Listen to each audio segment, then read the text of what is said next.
마태복음 10장 26절에서 33절까지 보시겠습니다. 마태복음 10장 26절입니다. 그런즉 그들을 두려워하지 말라. 감추인 것이 드러나지 않을 것이 없고 숨은 것이 알려지지 않을 것이 없느니라. 내가 너희에게 어두운 데서 이르는 것을 광명한 데서 말하며 너희가 귓속말로 듣는 것을 집 위에서 전파하라. 몸은 죽어도 영혼은 능히 죽이지 못하는 자들을 두려워하지 말고 오직 몸과 영혼을 능히 지옥에 멸하실 수 있는 이를 두려워하라. 참새 2마리가 하나 쌀원에 팔리지 않느냐. 그러나 너희 아버지께서 허락하지 아니하시면 그 하나도 땅에 떨어지지 아니하리라. 너희에게는 머리털까지 다 세신 바 되었나니 두려워하지 말라. 너희는 많은 참새보다 귀하니라. 누구든지 사람 앞에서 나를 시인하면 나도 하늘에 계신 내 아버지 앞에서 그를 시인할 것이요. 누구든지 사람 앞에서 나를 부인하면 나도 하늘에 계신 내 아버지 앞에서 그를 부인하리라. 아멘. 오늘 54가 말씀 순종할 때 사람을 두려워 말라요.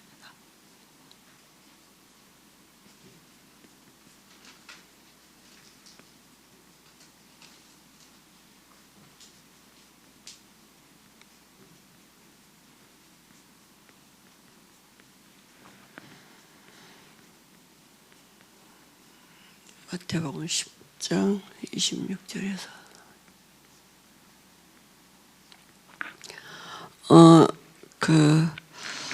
사실은 계시록 12장 9절에 보면 계시록 2장 9절이죠. 제가 가끔 성경 구절을 잘못 틀리게 했죠. 알아서 잘 보시기 바랍니다. 계시록 2장 9절에 보면 유대인이 비방하는 것이 실상은 유대인이 아니라 사단의 회라 이렇게 말씀했거든요. 우리가 복음을 전파하면 잠시 핍박을 받을 수도 있고 또 박해가 올 수도 있습니다. 왜냐하면 사단이 존재하기 때문에. 이게 유대인이 아니라 사람이 아니라 사람을 통해서 배후에 사단이 자기 일을 하는 거죠. 그래서 마귀는 사람을 통해서 말씀 전파를 방해하는데요. 이때 우리가 그게 성령의 역사인지 악령의 역사인지를 보고 성령의 인도를 따라 말씀에 순종하면 많은 사람을 그리스도께로 인도할 수 있는 거죠. 사단은 어떻게 하든지 복음 못 받도록, 복음 전파하지 못하도록 그 일을 지금도 하는 거죠. 그래서 우리 사람들 마음속에, 우리 마음속에 기선제압하는 게 뭐냐면 두려워하고 이렇게 사람이 이렇게 말하면 또 어떻게 내가 어떤 불이익을 당할까 뭐 이런 계산도 하게 되고 그렇게 하게 하는 거죠. 그래서 말씀 전파와 순종할 때 왜 박해가 일어나느냐?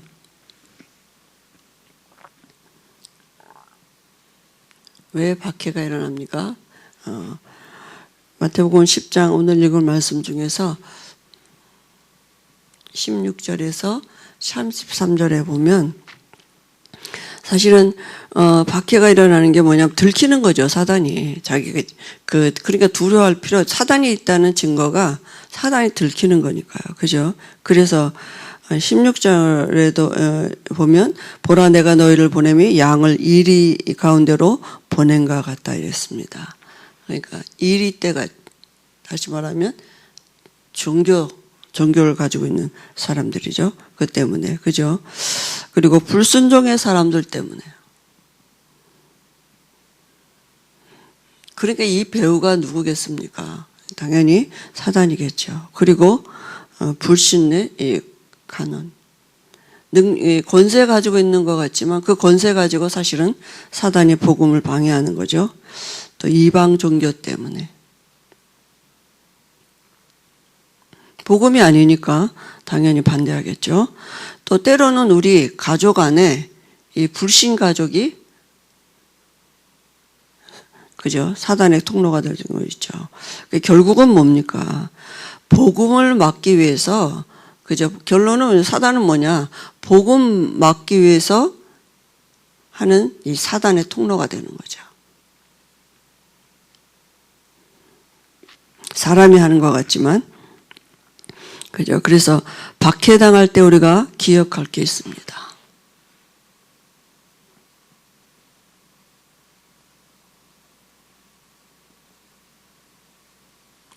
오늘 우리가 함께 봉독한 말씀인데요.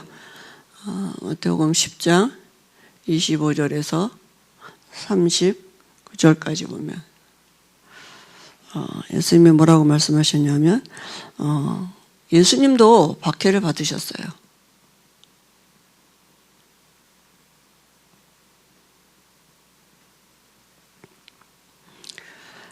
그리고 사실은 그 박해하는 게 뭐냐면 감추인 것이 드러나게 되는 거죠. 그죠? 드러나는 것뿐이기 때문에, 그죠? 그러니까 두려워하지 말라고요. 사단이 들키는 거니까요. 그리고 그러니까 사단이 하는 일을 안다면 우리가 담대하게 더 전파할 수 있는 거죠. 이 영적인 사실을 알면. 우리와 박해하는 자의 생명을 주관하시는 분이 누굽니까? 하나님이십니다. 그러니까 이렇게 우리의 몸과 영혼을 능히 지옥에 멸하실 수 있는 일을 두려워하라. 하나님 앞에서 하라는 거죠. 하나님을 두려워하고요. 그 다음에 참새 한 마리도 하나님의 손에 있다 그랬습니다. 왜 그렇습니까? 그죠? 참새 한 마리도 하나님의 허락지 아니하시면 떨어지지 않는다니까요. 근데 너희는 많은 참새보다 귀하다 그랬습니다. 그리고 우리의 머리털까지도 세신받는다고요. 그래서 박해자 앞에서 하나님, 그죠? 예수님을 시인하면 하나님의 인정을 받는, 나도 하나님 앞에서, 내 아버지 앞에서 너희를 시인한다 그랬습니다. 그러니까 다시 말하면 박해자는 그 사람들 앞에서요. 사람 앞에서 나를 시인하면 나도 너희를 시인하고, 사람 앞에서 너희를 부인하면 나도 너희를 부인한다 그랬습니다. 사람이 배후에 누굽니까? 사단이 역사하고 있으니까요. 사단은 어떻게 하든지 우리에게 그 복음을 그저 선포하지 못하도록. 그래서 끝까지 견디는 자는 22절에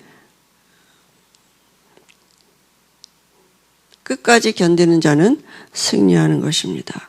원수가 때로는 어디에도 있어요? 집안에도 있다니까.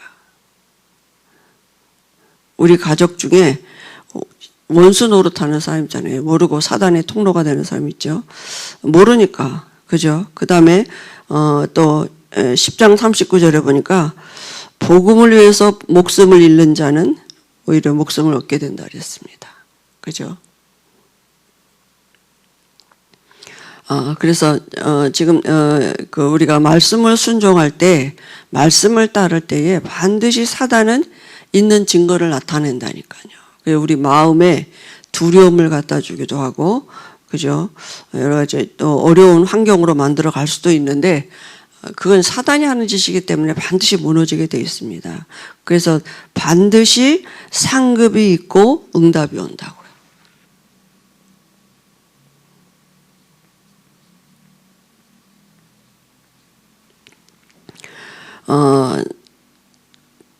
마태복음 10장 40절에 보니까요.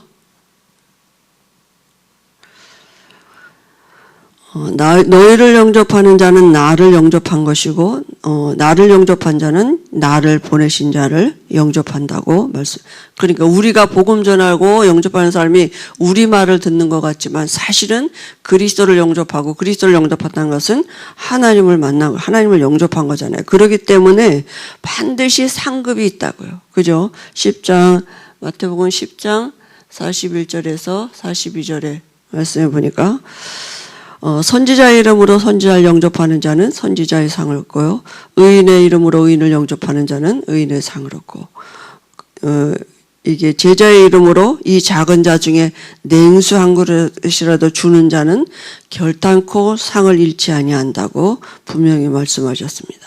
복음 전하는 자, 그죠? 그 복음 전하는 자와 함께하는 그 모든 삶에 하나님이 반드시 응답하신다고 약속하신 것입니다. 근데 오늘 이제 베드로의 실패와 회복에 대해서 예를 드리는데요.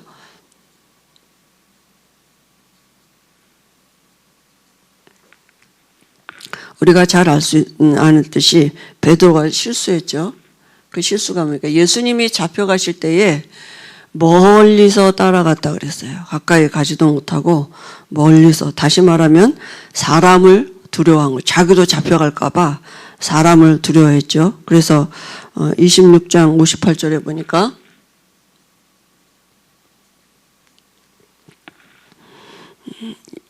예수님이 잡혀가실 때 멀찍이서 따라갔다 그랬습니다. 그리고 다시 말하면 뭐가 말씀이 이 주님의 말씀이 생각이 안 난 거죠. 예수님의 말씀이 뭡니까? 사람을 두려워하지 말라 그랬는데 말씀을 잊어버린 거죠. 앞에 있는 사람만 본 거죠. 그리고 베드로가 이제 깨달았는데요.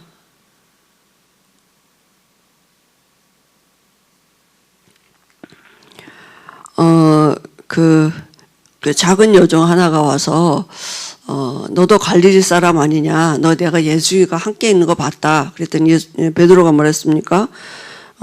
이 모든 사람, 그 있는 사람 앞에서 부인했다. 나는 모른다. 이렇게 부인하니까 또 다른 여정에서 또 말하니까 이 사람은 나사렛 예수와 함께 있었던 사람 맞다. 이렇게 말하니까 베드로가 뭐라 그랬어요?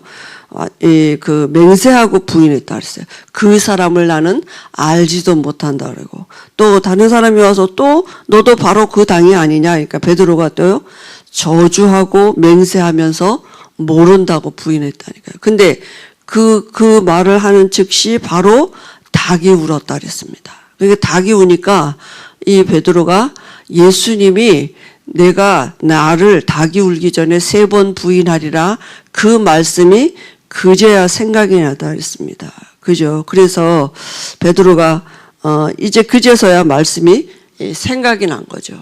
그래서 베드로가 완벽하게 언제 회복됐습니까?